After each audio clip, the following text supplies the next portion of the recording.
Yeah, well, you guys saw the press, you saw the statement, right? So Sasha, he had successful surgery at Baptist Doctors with John Uribe and Dr. Yagnik, and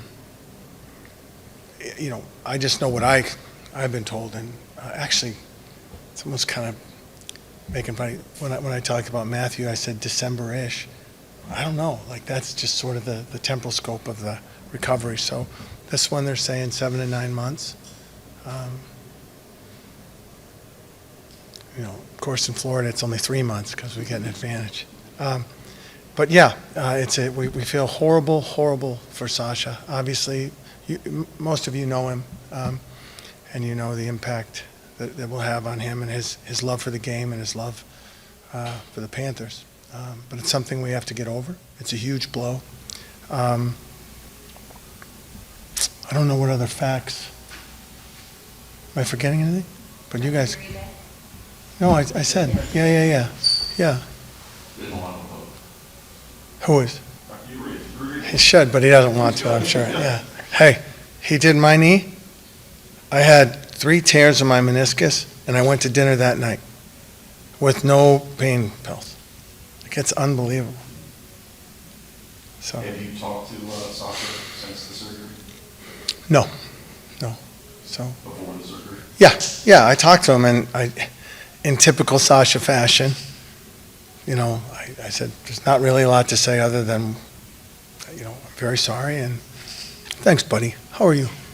Like he has a pretty strong resolve, and of course, he won't show it all the time because of who he is. But yeah, I think he's going to be okay. There's going to be a perception that without 16, they can't do it again. How much will that, and perceptions are what you want to make of them, obviously, but how much will that fuel this team that, okay, we don't have our captain for the first 82, and we're still going to find a way? Can that be a rallying cry for this team?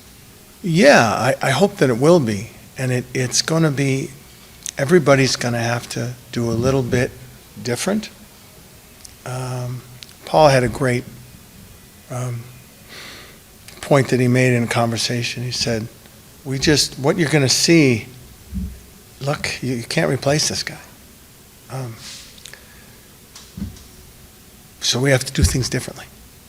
So it's just going to be different. And we're going to have to figure out ways for all of us to be better, myself included. And it's going to be a fight. It's going to be a battle. We're going to have to scratch and claw. When it comes to Sasha's knee, it looked like it just buckled on him. Was that something that maybe was there a problem there previously maybe? Or? No, I couldn't speculate on any of it. I just wondered if the doctor said something or No. He didn't say anything. I'm not sure I could say if he did even, but I don't know. I'm not a doctor. I listen to what I'm told, and he had the 2 ligaments that he had to have repaired, and that's the time frame. And now let the professionals do their thing and carry on. For what you do next in your role, Mm-hmm. because you don't know. 7 is one thing, 9 is something else entirely. Do you operate under the anticipation that he could come back? You can. So in my world,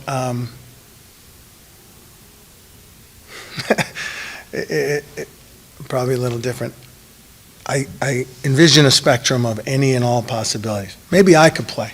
All right, well, that's on one end. That it's not going to happen. You're right after me. Oh, hell no.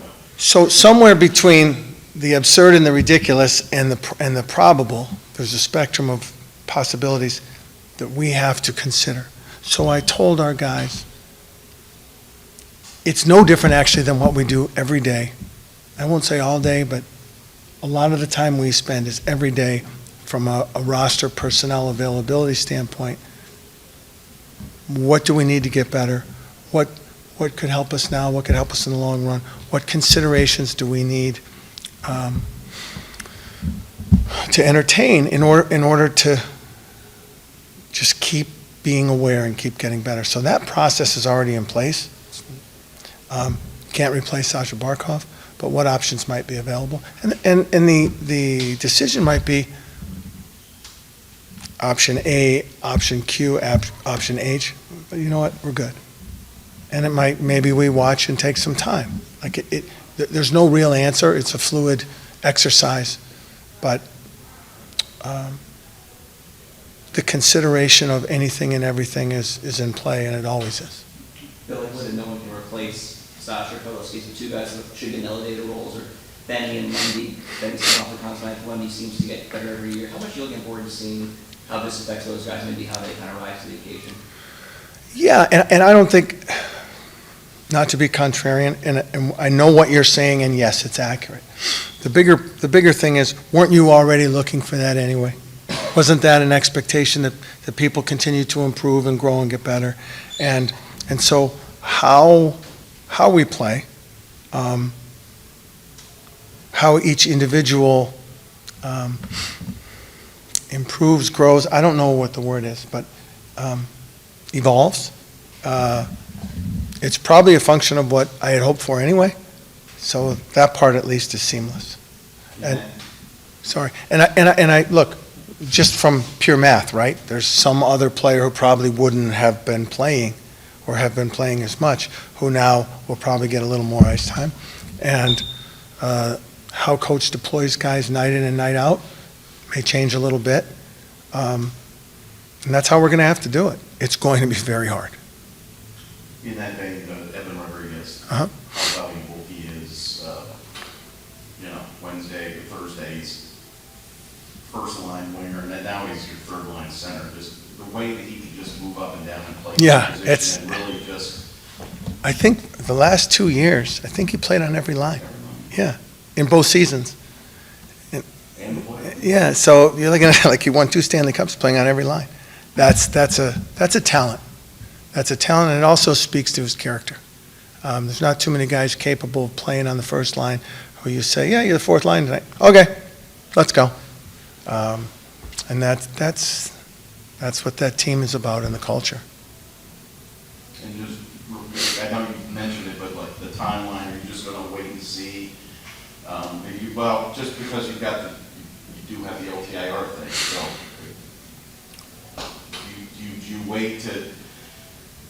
do you wait a couple months and say, well, maybe he can be ready for the playoffs, or are you, just, the full recapture, for his salary?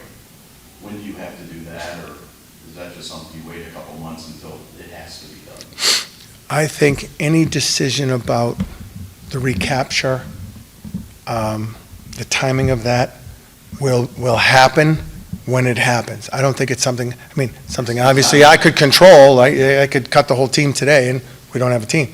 But that's a fluid process, and it's a cliche, I'm sorry, will kind of happen when it does because of what is going on. So that's the best answer I can give is yeah, I don't know. The decision does not. Yeah, there's no like December 18th, that's our day. No. Still considering some of the players that you're going to have to be without to start the season, how much more significant does Brad Marchand's skill set come in the sense that, like Barkov, he's born to see, and like Matthew, he has a very emotional feel for the game? Yeah, it makes it easier that he's here, that's for sure. And that I think in a unique way, in such a short period of time, doesn't it kind of seem like he's always been here, right? It seems like he's part of the furniture, right? Is that Oliver, the musical, right? You're one of us. I'm not going to sing, but you know the song. But it does, and he's only been here like since trade deadline. So I think that helps. Obviously, his level of leadership, his level of commitment to the team, to the family, these are the times when that becomes even more valuable. So it's a great point.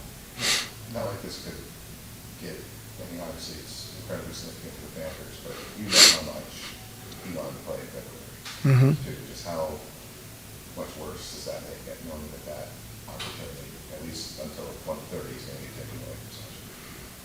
Yeah, it's heartbreaking. And that's about all I can say. I'm not going to harp on it, or it's heartbreaking.